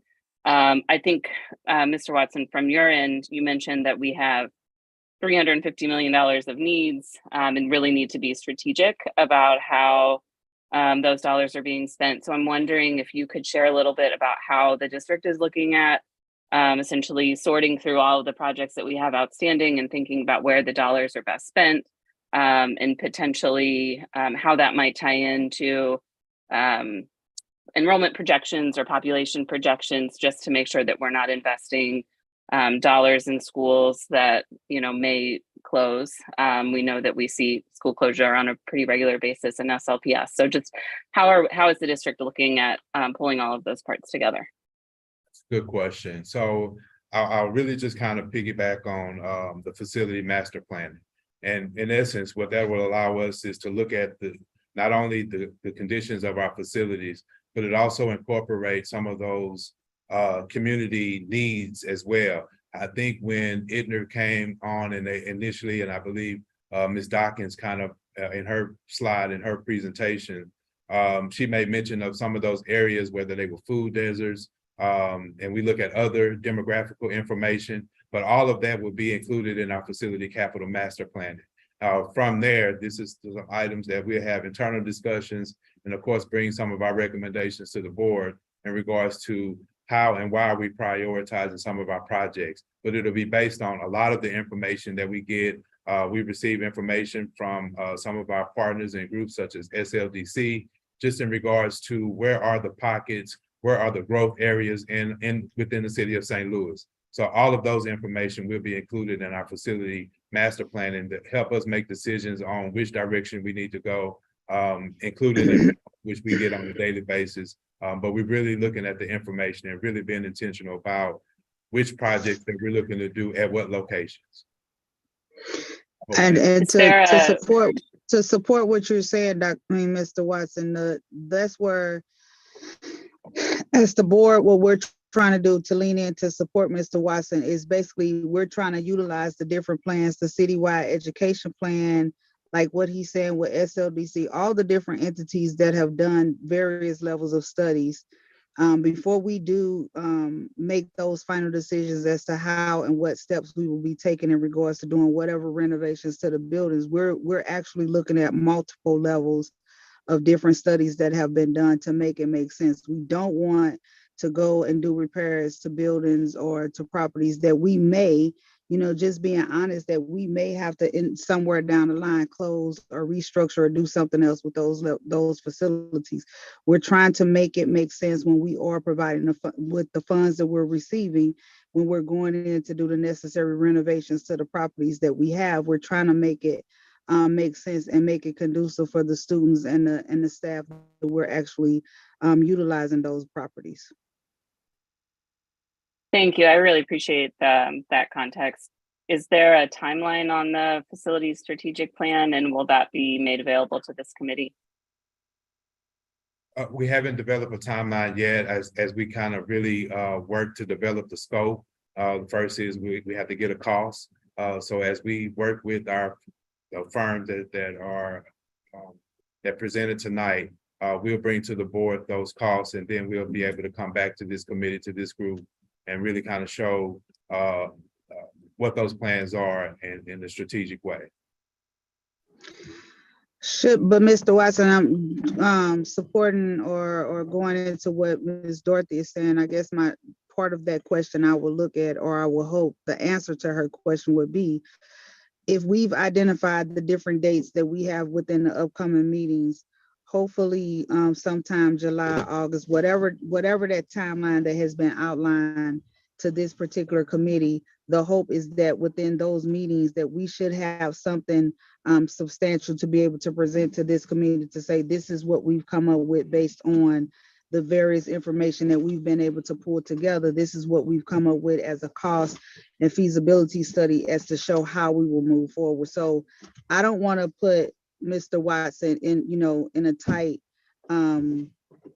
constraint of a timeline, but the goal and what we're saying, we know time is of the essence, but we do want to be able to have substantial information to be able to provide to this particular committee, because we're trying to ensure we're being as transparent as possible. But we do want the committee to know that we are working on this.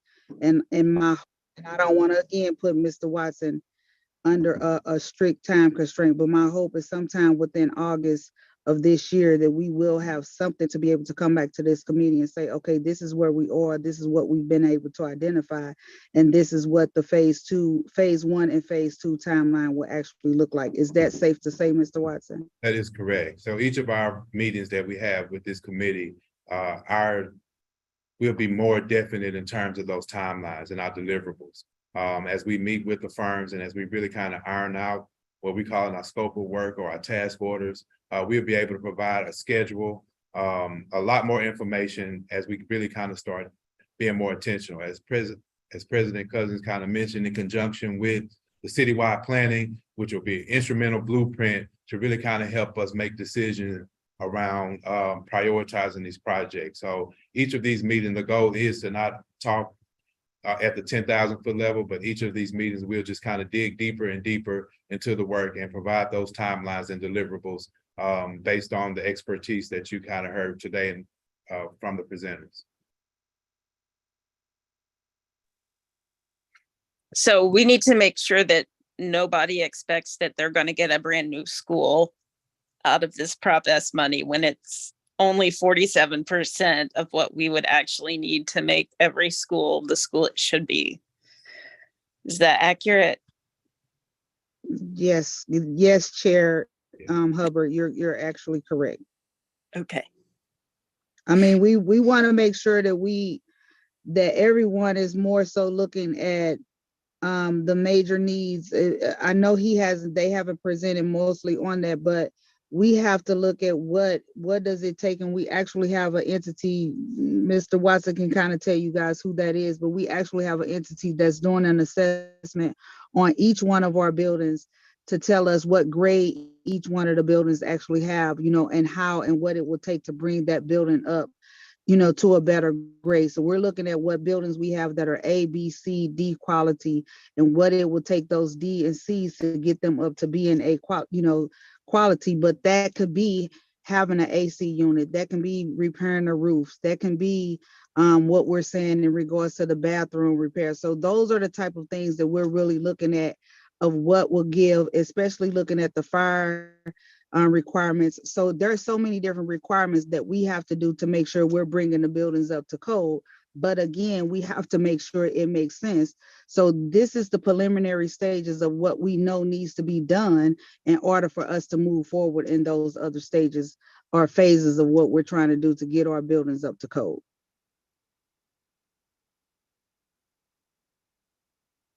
Am I on point, Mr. Watson? I don't want to. So in essence, yeah, thank you for that, President Cousins. I mean, a lot of the work that needs to be done just only is going to address the infrastructure. I think you heard it from Mr. Grice, some of those items such as roofs, rooftop units, HVAC. A lot of people doesn't necessarily see those improvements, but there are necessary improvements. Once we get our infrastructure together, then we'll be able to really kind of go in. So the idea is that when I say we're going to be strategic in our approach, is we'll do a combination of both. So while the roofing and some of the infrastructure, the envelope, the tuck pointing, those items are getting done, then we also be doing things such as painting. We'll also be doing things such as some of the curb appeal with our playground enhancements, auditorium upgrades. So it'll kind of go hand in hand, and we'll be doing that juggling act, that balancing to kind of give our students, our staff, the aesthetics that they're looking for in various spots, restroom upgrades, but then at the same time, we'll be really, really intentional about getting our infrastructure together, making sure that our core is solid so that we can rebuild on top of it. And hopefully in future, hopefully bond issues, we'll be able to go back out for an additional bond to really kind of do more inside of the building so that we can rebuild our classrooms, our buildings to these 21st century learner experience for all of our students and staff and our stakeholders. So that is somewhat the strategy. Go ahead, President Cousins. And part of that as well is we're looking to be able to, with the Prop S dollars or funding, we're looking to be able to diversify those dollars as well. Part of what we've had the opportunity to do in this sense, support of Prop S, is actually get the environmental dollars coming from the state, where we're actually able to do the layer removals of the fencing, you know, and things of that nature. So we're going to be able to expand and take these dollars as far as we can by bringing in other dollars that we've been able to get from the state and local level to focus on a lot of our lead issues with our environment, with our fencing, with the water, with the plumbing, like all of these things. Mr. Watson and his team is actually taking into consideration to say, how do we diversify and expand our funds and see the overall impact that it can have for our families and our administration as well. Thank you. Any other questions?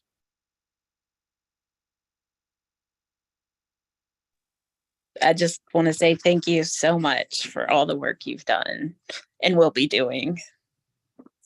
Thank you. This is a lot of work. I mean, as you kind of hear some of the details with the assessments, the architectural engineering firms, as well as Navigate, you know, the work that's done is very detailed. It's very, very, very detailed. So as you kind of heard some of the acronyms that were even thrown out, and as we get more into this work, you'll also be familiar with some of these acronyms. But I think with the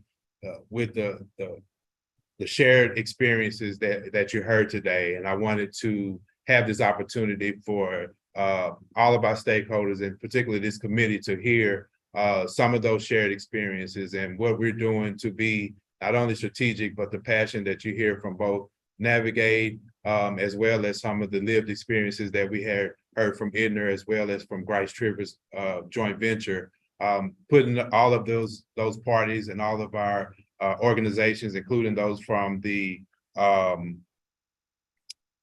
including those other organizations such as SLDC, pulling all this together to do the good work, to really support our communities, to really support families.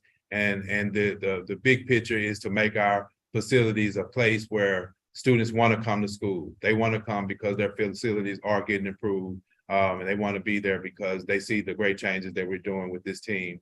Citywide plan is the other piece that I was going to make mention to, but all of those together to really kind of enhance our facilities, our district, and as the title reads, rebuild St. Louis City by rebuilding our schools. I'd like to make one comment, Mr. Watson. This is Ray. This bond issue was approved by a whopping 87% of the vote, and that's citywide. So I think citywide, people are expecting to see their bathrooms renovated in their schools. And I think it's advisable that we begin to talk about this in the way that you're talking about it here now, because when these things are sold to the voters, they have their own set of expectations. And with that wider margin, whatever neighborhood it is, north, south, or wherever it is, those voters are expected to have kids go in there and have a modern restroom. Thank you for that, Mr. Cummings, and we won't let our students and our communities and families down. I think that's the task and that's the charge that we've discussed prior to this meeting, where we've had our internal meetings. But I think all of us collectively are purpose-driven to ensure that not only do we make true to our commitments, but that we provide our students and these families with, whether it's restrooms, but just giving them a good opportunity to want to come back into the city, to come back to our city schools, and in particular, some of our neighborhood schools. So that is the theme, and that is our goal, and we won't fail our citizens, and we won't fail our students, and we're committed to this goal. Thank you for that, Mr. Cummings.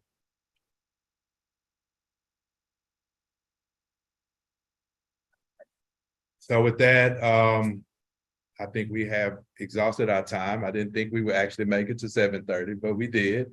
Thank you all for your time today. There'll be more to come. Really appreciate you all for your questions and really appreciate you all for your commitment and trusting in the district to do as Mr. Cummings kind of made mention, and to do and deliver on our promises to make sure that we rebuild our city by first rebuilding our schools.